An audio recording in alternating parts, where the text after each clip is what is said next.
What's up, beautiful people? This is your girl, Blue Nola. I'm back in the building with a quick video. I wanted to do just a quick chat on the Diddy situation. So today, we finally received a verdict on his particular charges. And I know some people are very upset about it, and while others feel that he was overcharged, meaning he was, like he didn't deserve the RICO, etc., etc. Some people feel like he may have deserved the prostitution.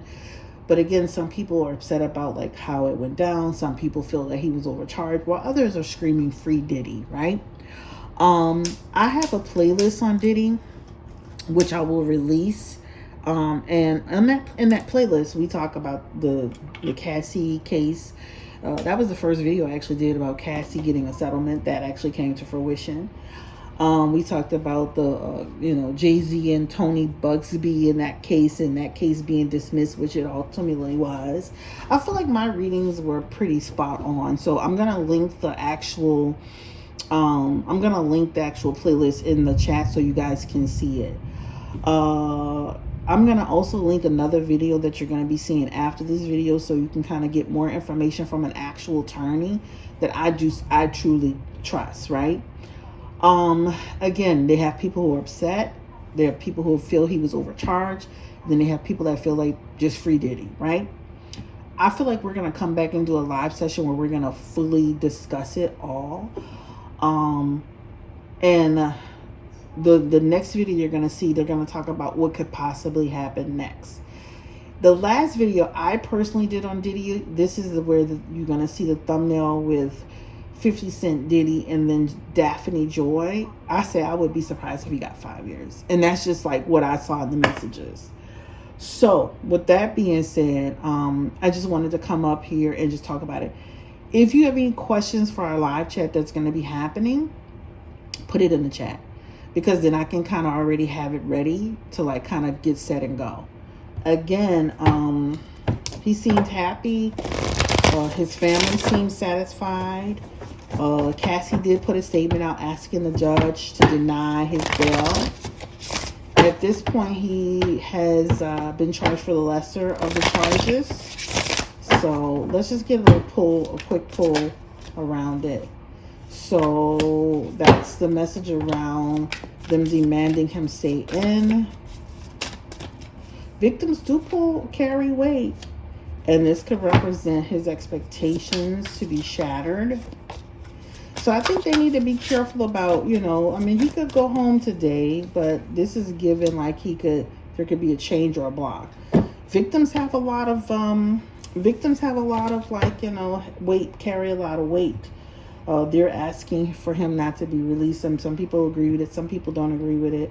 I'm not going to mess with this candle until it's dried up so I can scrape it. But some people may feel like she should mind her business. She got her money and at least he was charged. But everybody, again, we can't argue about that. Everybody has an opinion.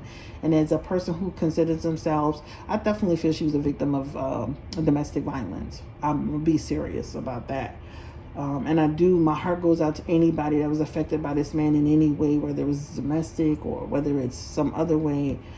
My heart does go out to people who were affected by this. And I know there are a lot of people upset. I was kind of feeling the temperature around it.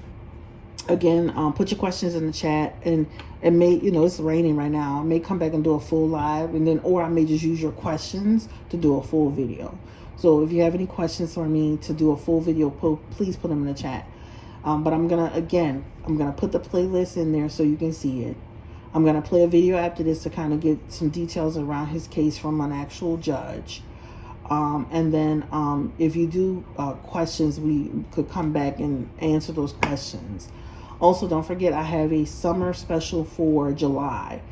This is actually I think it's for $55. So it's a really good sale that's happening right now.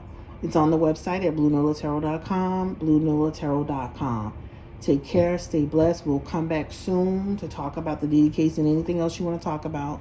I almost want to talk about that Krishan and Tia Kemp situation. I'm like, that's wild.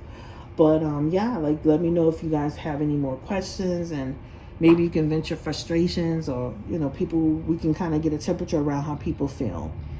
But again, this is Blue Nola. I look forward to hearing from you. This next video is just to give some clarification on what could happen next. And yeah, I'll talk to you soon. Again, don't forget the summer special for July is $55. It's on the website. You can book it. Don't forget to put your questions in the chat, and I'll talk to you soon. Peace and blessings. Bye. The verdict is in, and let's be clear, the government lost this case. After 6 prosecutors, 34 witnesses, and 7 weeks in court, Diddy was acquitted of the most serious charges, including trafficking. The only conviction was for transporting someone across state lines with the intent to engage in prostitution. This means he's only convicted of a charge that carries no mandatory minimum of jail time. He could walk free at sentencing with time served. So even though they got a partial conviction, this is a clear loss in the bigger picture, because in high-profile cases like this, the government is expected to either win decisively or not spend the resources to bring the case at all. By that standard, this is significant for the Southern District of New York. It's an office known for its precision and almost unmatched conviction rate. But in this case, they failed to prove the core narrative they presented to these jurors, that this was trafficking or organized crime. Join me tonight. I'm doing a live Q&A hosted on Fireside. Bring your questions. I'm going to break it all down.